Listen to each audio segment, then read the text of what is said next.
Okay, so welcome to this Spotlight edition where I'm going to be talking to Pete, aka Shady Pete, about what it's like to be a full-time reseller over on eBay. Let's get into it.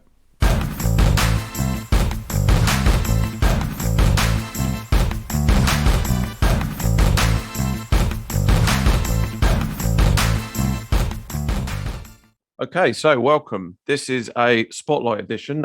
For those of you that read it on the blog, you'll be familiar with that. This is the first one that we've done kind of as a live sort of face-to-face chat. And I'm with Pete Amwar tonight, aka Shady Pete, as he's known on his social media channels, Instagram and on his YouTube.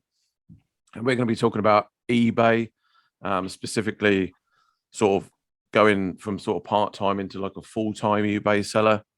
So how you doing, Pete? Everything all right? Yeah, doing really well. Doing really well, mate. How you doing? Yeah, good, thanks. Excellent. So if we just start off with you just giving a little sort of overview about yourself, how did you get to where you are now? Yeah. Just so people can kind of relate to that.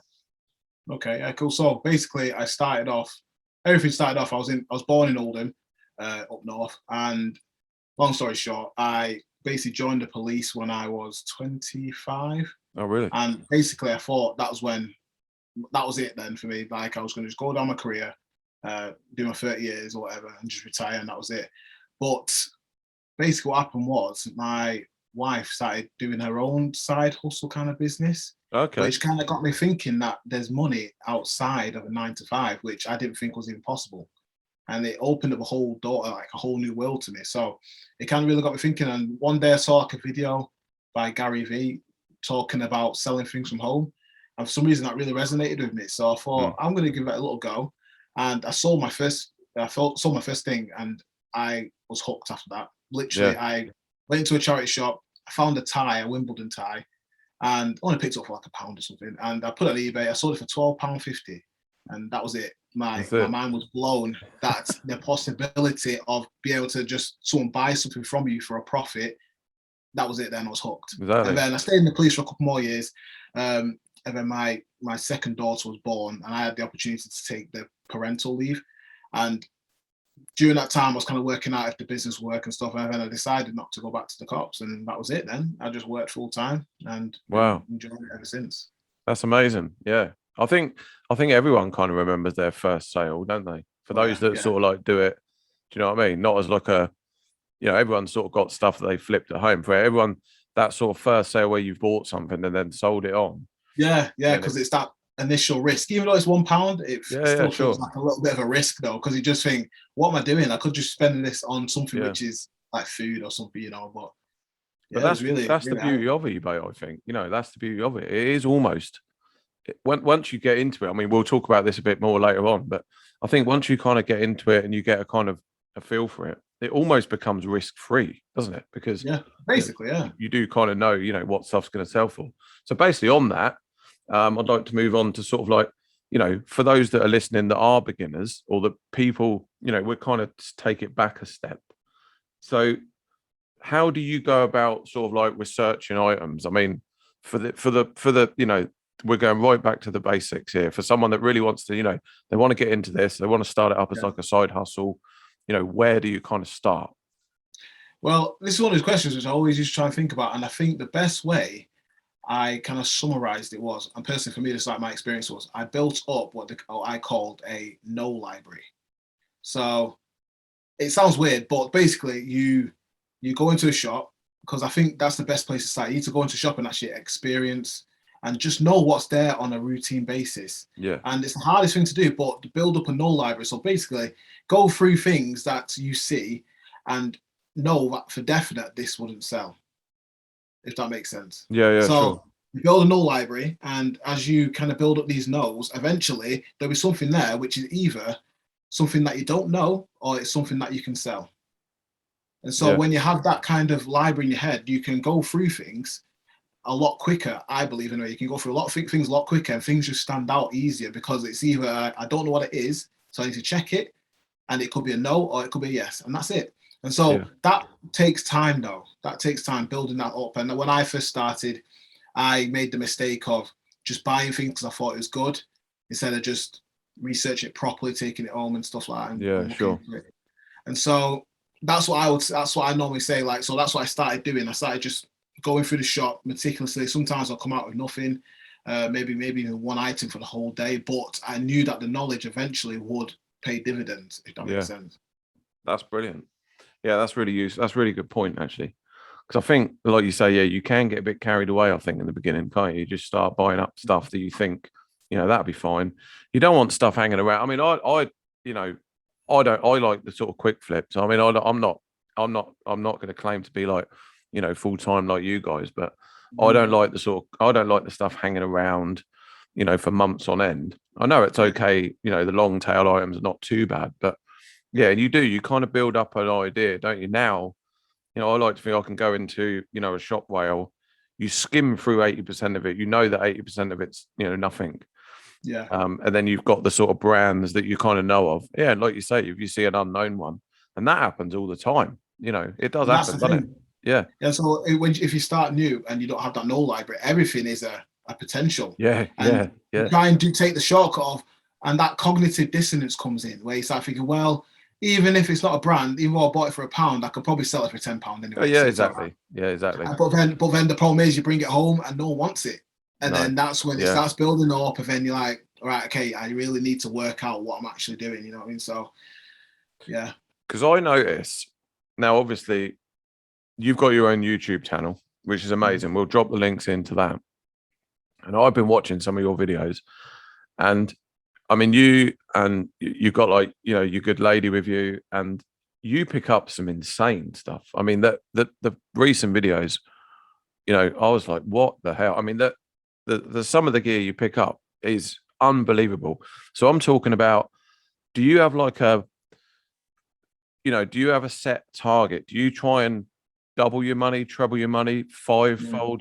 Do you know what I mean? If you're prepared to outlay £20, Yeah. what kind of return are you looking back on? So in a couple of my videos, I mentioned a thing called the 5 times rule. I don't know Right. if it's a rule anywhere else.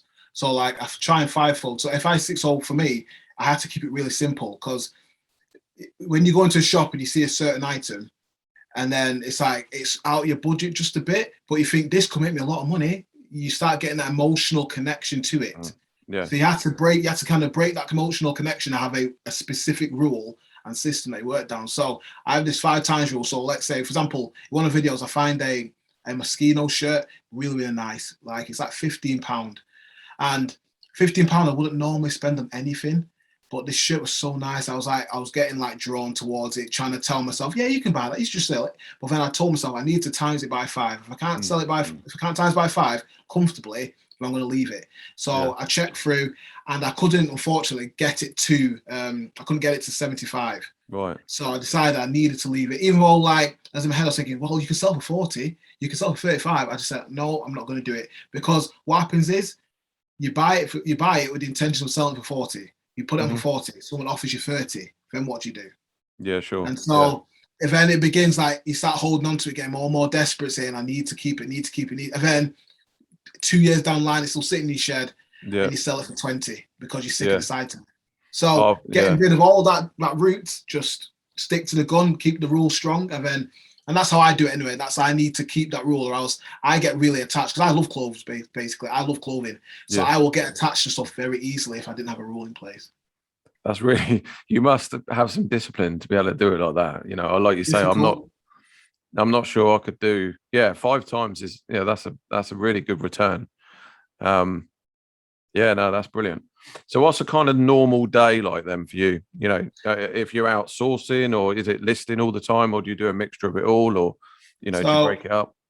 recently, like last just the end of last year, started this year, I started to be a bit more systematized. So I go out once a week, and then I have another full day where I list everything, put everything away, and general taking pictures of things and that kind of stuff. And then every day I'll wake up and I'll list at least 5 items. I try and do like 10, but at the very least I'll try and do at least 5.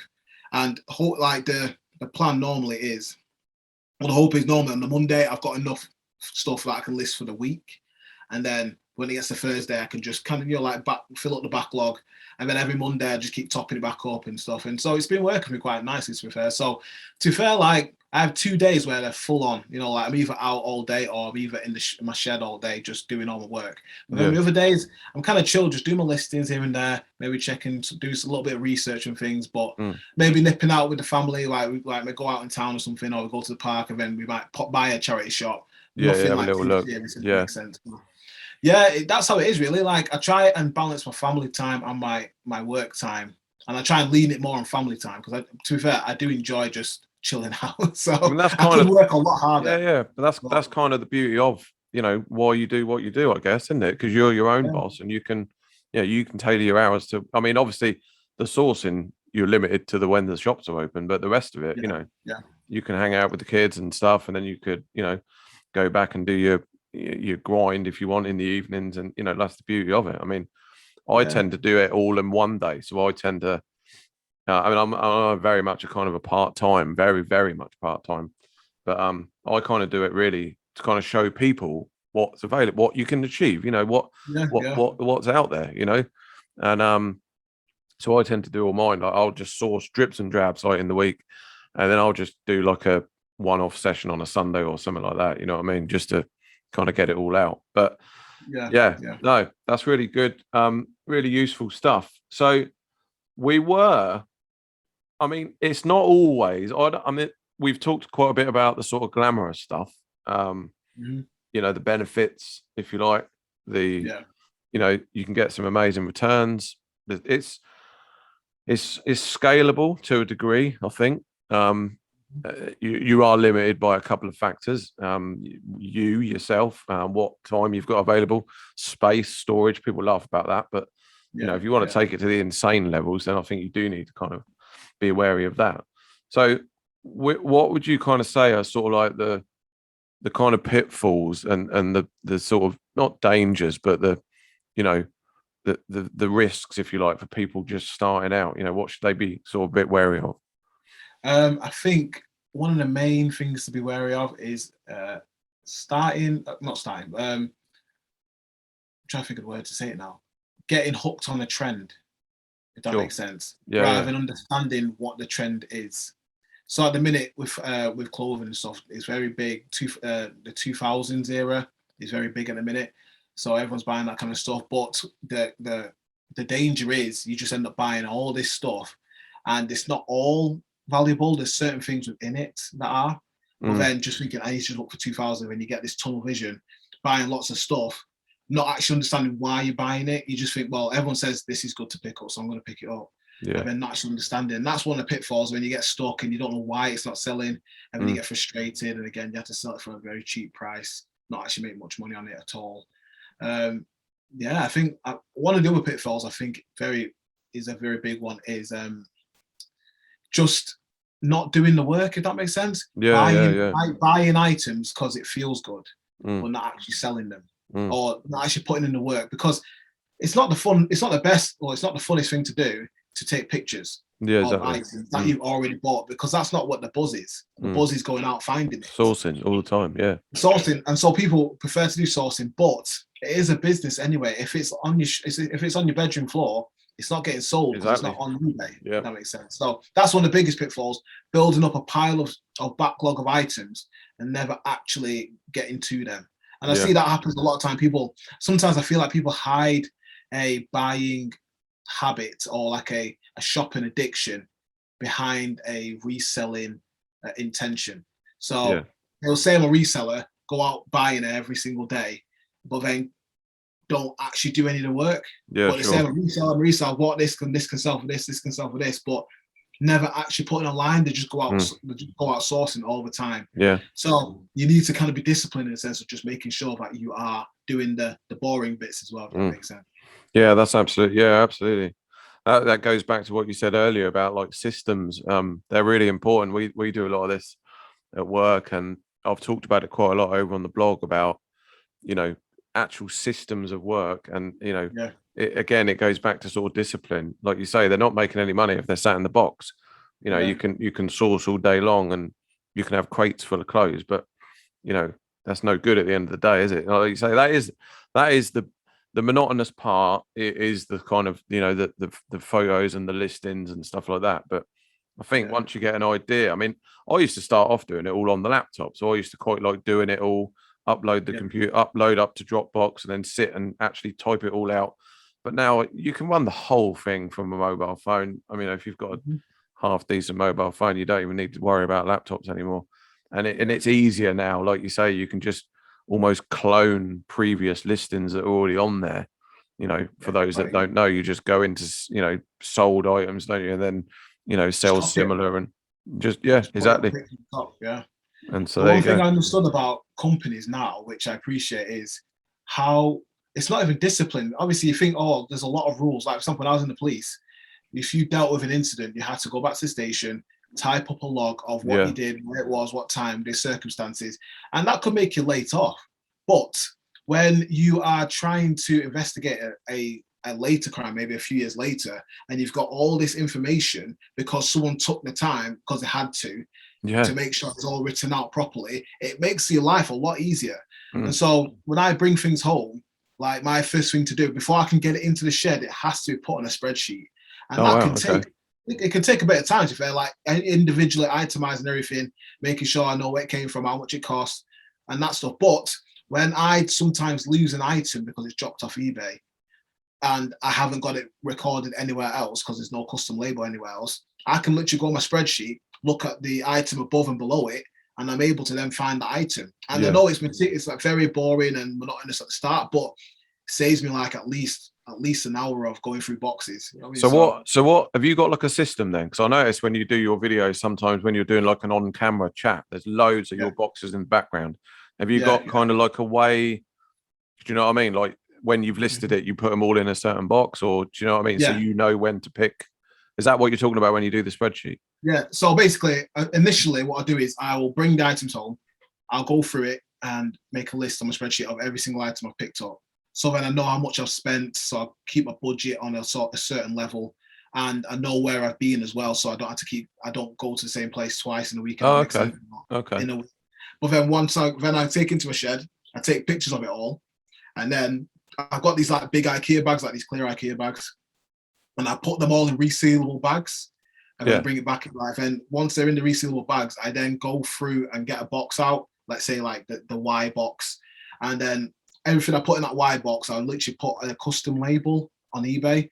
They say like Y and maybe the date of when I So put it. then you know. Okay. So then I know. So then on the other side of that means when it's and I got like 10 orders, I know exactly where they all are. And it makes it way quicker than if it was Yeah. just in bags on the floor, if that makes sense.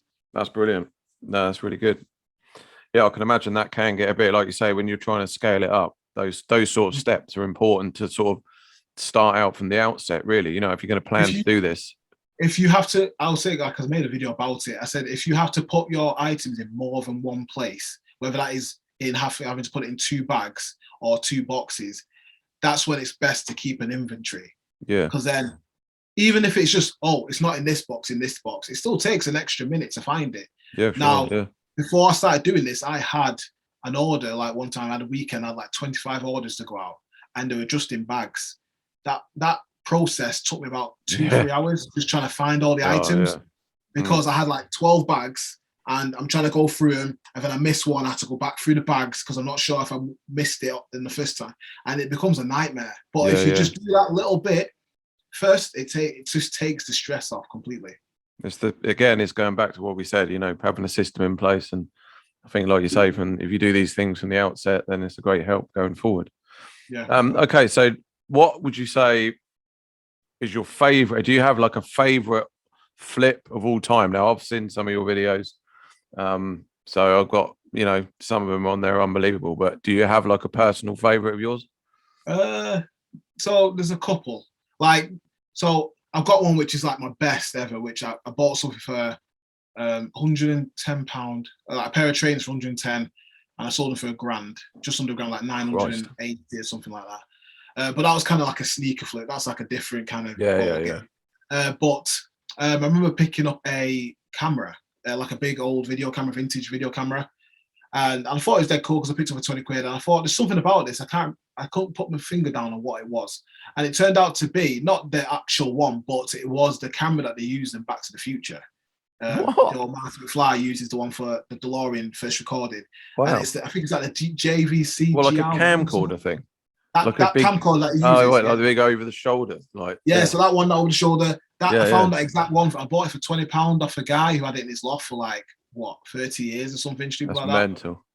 And I ended up selling it to a lady in Germany. She actually wasn't even on eBay. She sent me an email, literally begging, "Can I have this camera because my son has a some sort of Back to the Future conference thing?" And she got him a That was DeLorean, it. rented out a Yeah, wow. DeLorean. So it's because of that. Yeah, And this is the final piece, and she paid like £300 for it to get it sent over and everything.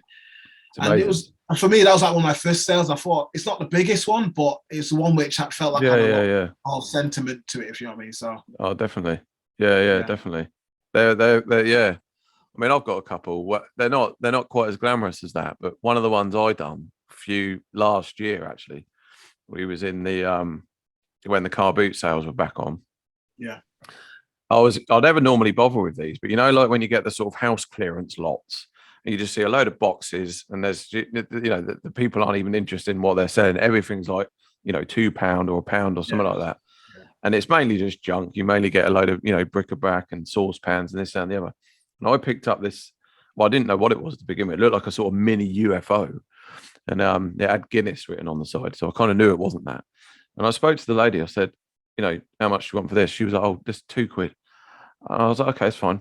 And she said, sort of in passing, after we had done the deal, she went, that's for warming up lattes.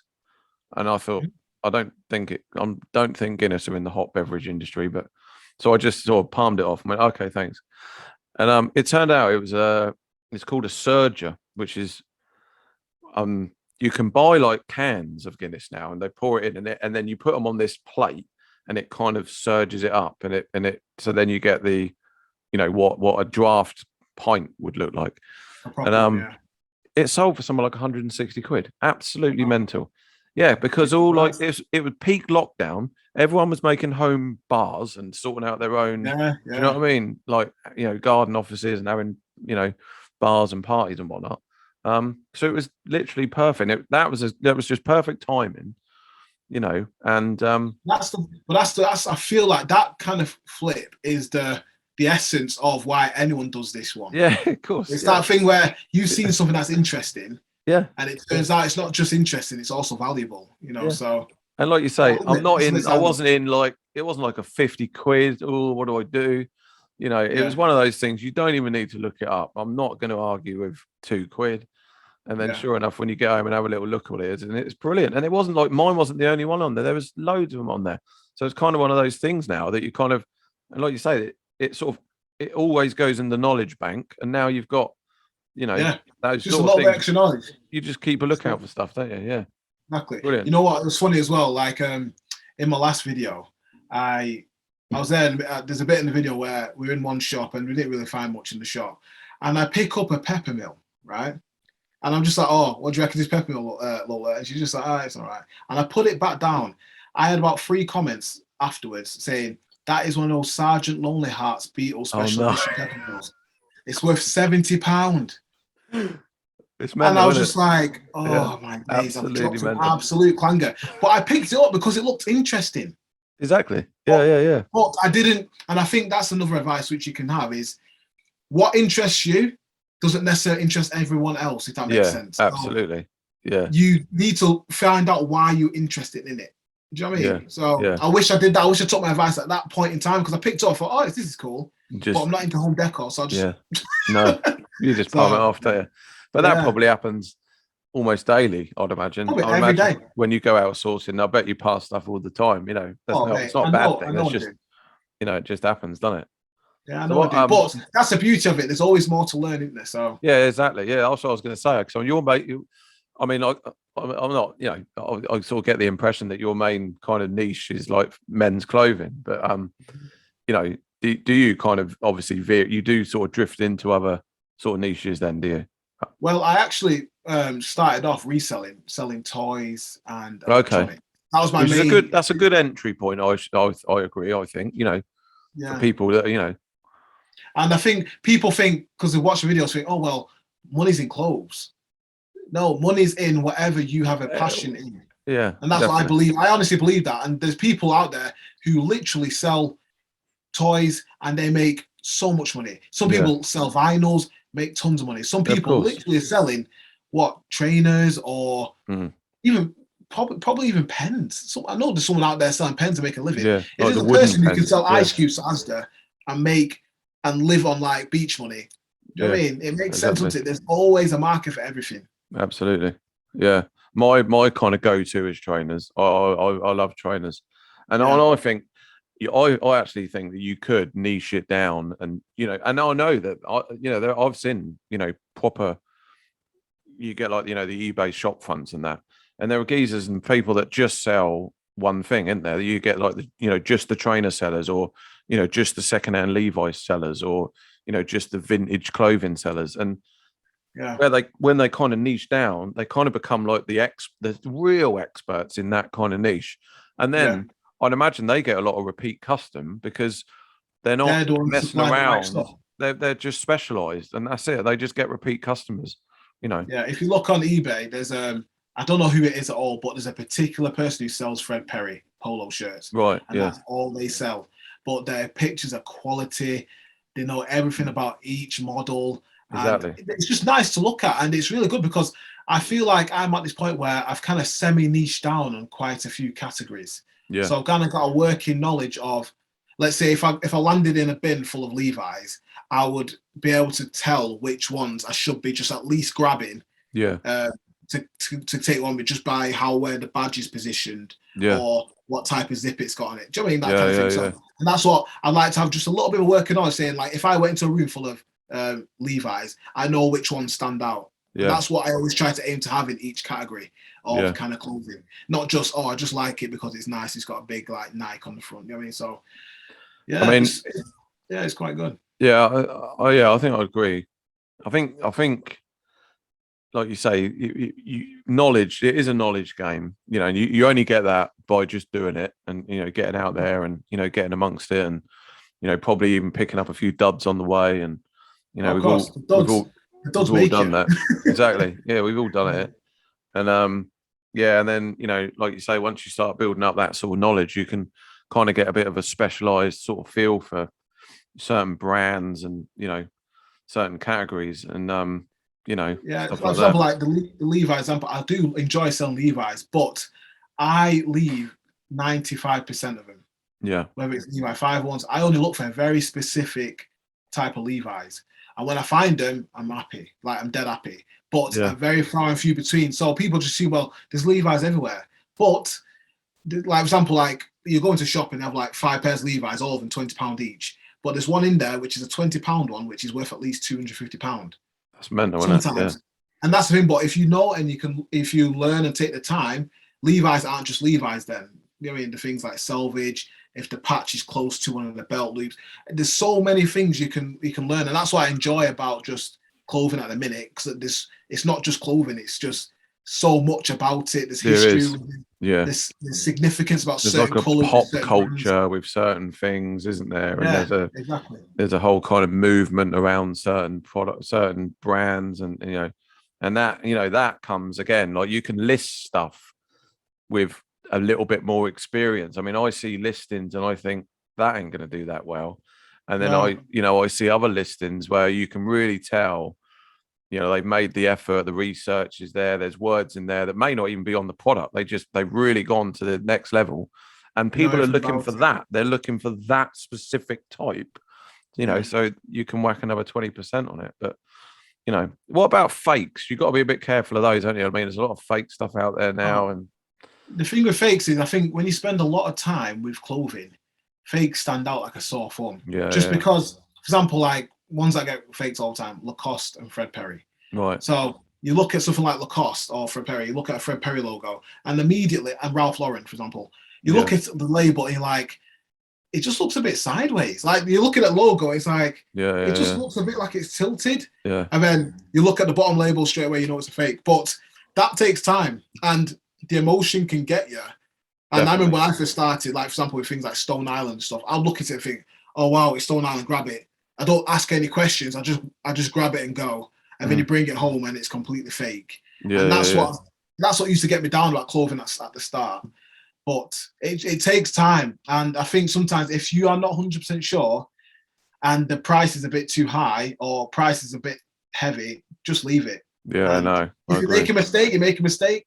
But I mean, some people think I need to have it and then they bought it and it's not even worth anything. So Yeah, because it can land you in a bit of bother, can't it? You know, you don't want to, if you're going to run this yeah. as a business and this, that, and the other, you don't want strikes on your account. And At the end of the day, yeah, it's illegal to sell a counterfeit well, item. exactly. Yeah. It's you just don't want to go down that road because No, eBay will literally take you off the system because they and don't want that'd to be go it. down that Yeah. road either. So, I've had a couple before. I didn't sell them, but I bought a couple of, me and you were chatting actually, where I looked at our Instagram chat and I scrolled back and we'd actually spoke about this like years ago. I picked up a couple of Hermes or Hermes, is it Hermes? Hermes, yeah, Hermes Hermes, ties. But yeah. and they were like, they looked legit, they looked the business, but yeah, absolutely, completely and utterly fakes. And the other Yeah, one it's was a a shame pair though, of, isn't it? yeah, I'll keep them for myself because they look quite decent. But Yeah, yeah, the other one was a pair of Yeezys I had a while back, and they were so good. I mean, it was literally stitch for yeah. stitch, boxed, everything. I bought them at an auction house. I couldn't see anything wrong with them, and I had to go on like, like authentic pages and this that, and the other. And yeah, one bloke said something about there was The one PT number or something like that. something was like the wrong way round, or yeah, it was so minor. And he went, yeah, no, they're fake. And Yeah, it was even like I remember Jesus, like with the barcode numbers, like yeah, the European ones are different from the American, like the American ones, and if there's got the right, and it can literally just be a number wrong, yeah, and exactly, that's yeah. That's it, yeah. The other one we did get some Hermes actually, a while back, but it was the shoes, so it was like women's shoes. And yeah, they done really well. That's a massive brand, but I mean, it's one of those, rare, real rare. Bit like your, is it Tom Brown you had the other day? yeah, Incredible that. crazy. Yeah, Okay, so wrapping up, then we're just gonna kind of draw it to a close now. But I always like to end the sort of these sort of sessions with kind of a one-off tip. So like what would be your sort of number one sort of tip again for like beginners or for anyone that's thinking about getting into reselling, or maybe just they do a little bit, maybe they want to scale up a bit. So what would be your sort of closing tip for today? I think my closing tip would be to, I'm not sure who said it, like one of these old presidents, American president, sharpen your axe. Sharpen your axe first. Spend the time researching everything. Get an understanding of what you are trying to sell. Understand the culture, whether it's dolls, trainers, clothes.